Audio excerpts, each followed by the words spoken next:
Start करने से पहले आपको बताना चाहूँगा कि हम लोगों का पीटी क्रैश कोर्स स्टार्ट हो चुका है, जिसके अंदर हम लोगों आपको NCERT topic wise previous year questions, India year book, economic survey, reports और सर्वे, अदर रिपोर्ट्स और surveys, 1 year current affairs, CSAT के अंदर मैथ्स, इंग्लिश, रीजनिंग और इंग्लिश कॉम्प्रिहेंसिव, और इसके साथ साथ जितना भी पोर्शन आप लोगों को पीटी के लिए इम्पॉर्टेंट है वो सारा करवाएंगे। साथ में आपको टेस्ट सीरीज अवेलेबल करवाएंगे, जो कि पूरा 100 टेस्ट आपको अवेलेबल करवाकर पीटी के सक्सेस को श्योर करवाएंगे। तो जो भी स्टूडेंट हमारे इस पीटी के कोर्स को ज्वाइन करना चाहता है वो हमारे दिए गए नंबर्स पे कॉल करे, व्हाट्सअप करे, या फिर वो किसी भी तरीके से हमसे कांटेक्ट करे, हम अपने आप इन्फॉर्मेशन बाकी प्रोवाइड कर देंगे। आओ टॉपिक स्टार्ट कर। हेलो दोस्तों, नमस्कार, आदाब। दोस्तों, चाइना के साथ जिस तरीके से पेंगोंग त्सो लेक और सब चीज़ों के ऊपर हम लोग भरोसा करके चल रहे हैं कि वो पीछे हट गया, लेकिन मेरा मानना ये है या मेरा सवाल ये है कि क्या सच में चाइना से हमें भरोसा करना चाहिए कि वो पीछे हट गया? शायद रिकॉर्ड्स कुछ और कह रहे हैं। कारण उसका क्या? क्योंकि ऑब्वियस सी बात है, इंडिया और चाइना साउथ एशिया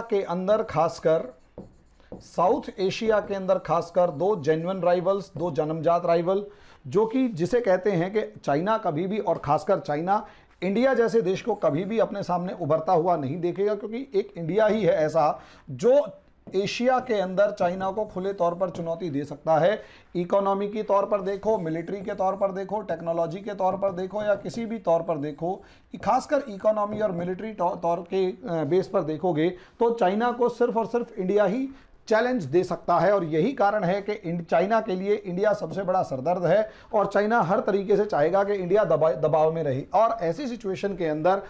जो ये कार्टून्स आपको दिखाई दे रहे हैं, ये काफ़ी हद तक इस कहानी को बयान कर रहे हैं। और यही रीज़न है कि ऐसी सिचुएशन में अगर आप देखेंगे कि गलवान क्लैशेस जो हैं दोनों के बीच में आमने सामने हुए, और उन क्लैशेस का आउटकम जो है 20 हमारे जवान शहीद हुए, और कथित तौर पर चाइना के 5, या यूं कहें यूनाइटेड नेशंस और अमेरिका और रशिया के रिकॉर्ड के अनुसार 45 जो हैं वो चाइना के जवान शहीद हुए, और ऐसी सिचुएशन में मारे गए जो भी। अब ऐसी सिचुएशन में यहाँ सोचना है कि पिछले महीने अगर आप देखेंगे तो पिछले महीने जो है इंडिया और चाइना के बीच में काफ़ी ज़्यादा डिसएंगेजमेंट की जो वार्ता हुई, उसका आउटकम ये आया कि दोनों के दोनों जो हैं पीछे हटने को तैयार हो गए। लेकिन जिस तरीके से यूनाइटेड स्टेट्स के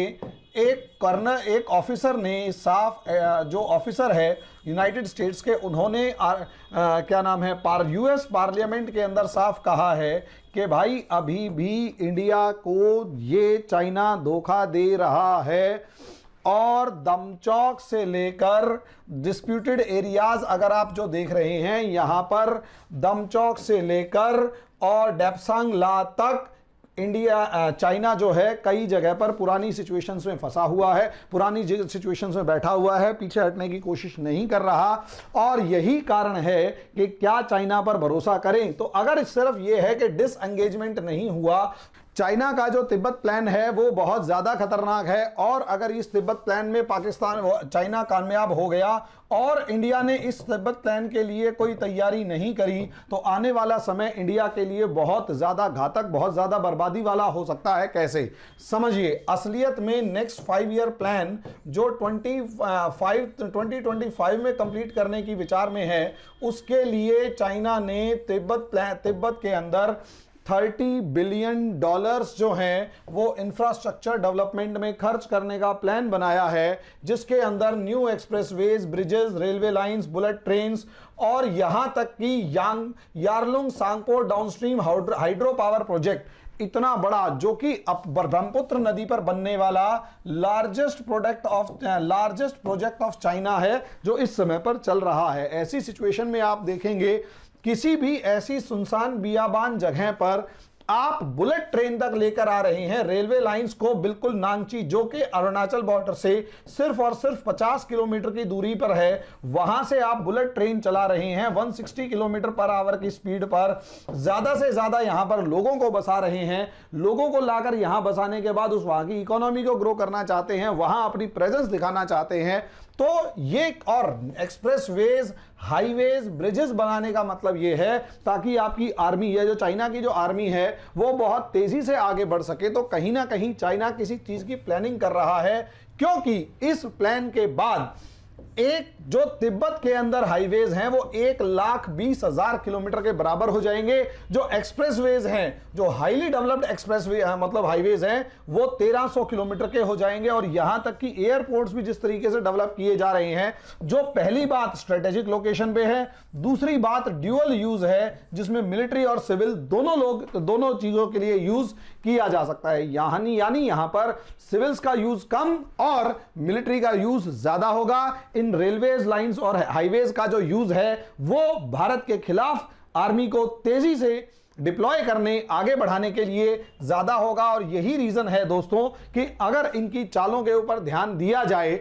चाइना की जो नॉन मिलिट्री चालें हैं उनकी तरफ ध्यान अगर दिया जाए, तो यकीन मानिए इंडिया को बहुत ज्यादा चिंता करने की बात है। क्योंकि आने वाला समय जो है उसके अंदर चीन अगर इन सब चीजों में डेवलप कर जाता है और भारत अगर पिछड़ जाता है, तो शायद भारत के लिए बहुत बड़ी सरदर्दी होगी, बहुत बड़ी चुनौती होगी। और यही कारण है कि बार बार कहा जा रहा है देश की सरकार, भाई कहा क्या जा रहा है देश की सरकार पर, मुझे इस मामले में पूरा भरोसा है कि भारत सरकार इस मामले में बहुत मेहनत कर रही है और किसी भी मामले में चूक करने की गुंजाइश यहां पर नहीं है। और यही कारण है कि हमें आम आदमी को भी पता होना चाहिए कि यदि भारत सरकार हमारे नॉर्थ ईस्टर्न बॉर्डर के ऊपर या नॉर्थ वेस्टर्न बॉर्डर के ऊपर जो भी डेवलपमेंट्स कर रही है, जो भी प्रोग्रेस कर रही है और जो भी इंफ्रास्ट्रक्चर डेवलपमेंट कर रही है, उसका फायदा हमारे देश की सुरक्षा के लिए है और इसीलिए यह जानकारी देना जरूरी था। तो दोस्तों ये एक बहुत अच्छा इंपॉर्टेंट तगड़ा प्लान है चाइना का, जिसके अगेंस्ट भारत को तैयार रहना चाहिए। आगे के लिए धन्यवाद। You can download our app from Play Store for free live demo classes.